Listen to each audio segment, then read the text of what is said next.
What would we do without our cars? Driving, after all, is our ticket to freedom.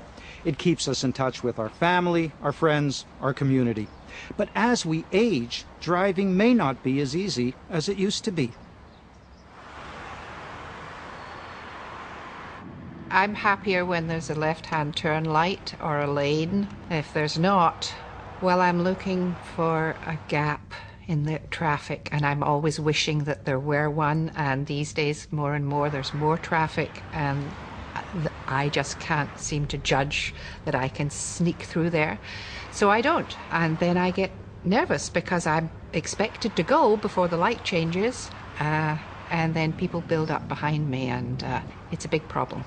Well, left-hand turns are a problem even if you're not an older driver. There's just so much information to take in all at once. Oncoming drivers, drivers from the side, pedestrians.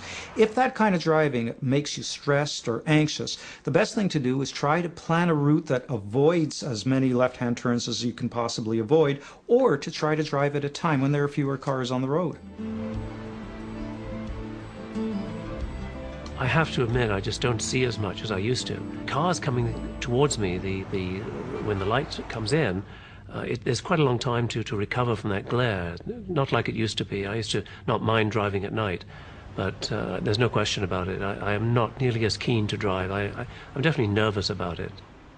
Well, a number of things happen as we get older that make it more difficult to drive at night. We become more sensitive to glare, our corneas flatten, our lenses become less elastic and more thick, and so less light reaches the retina, which is the most sensitive part of the eye. It's really, really important as we age to stay in regular contact with an eye doctor and to get regular eye examinations.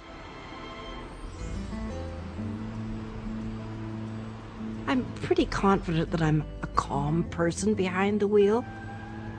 But sometimes if there's a lot of traffic coming towards me and on my right-hand side, and suddenly a pedestrian or a bicyclist suddenly appears, I find I get really frightened.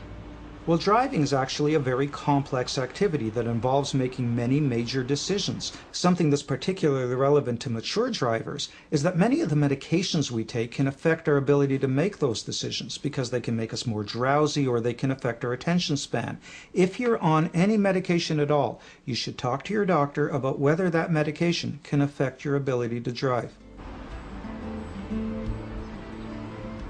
I've actually had 3 minor collisions in the last couple of years.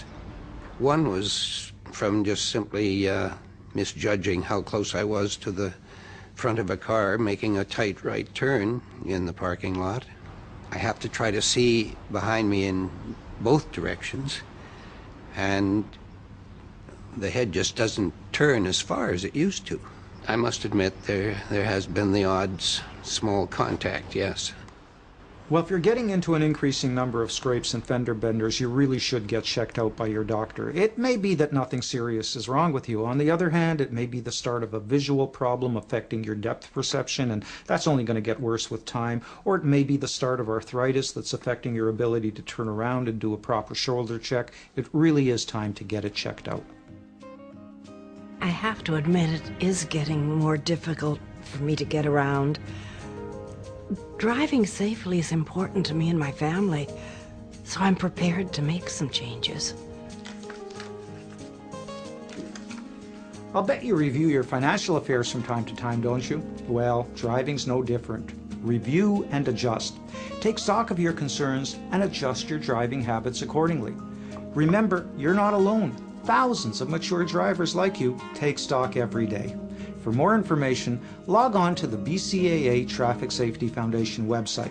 Knowing yourself and knowing your limits can help ensure safe and carefree driving for many years to come.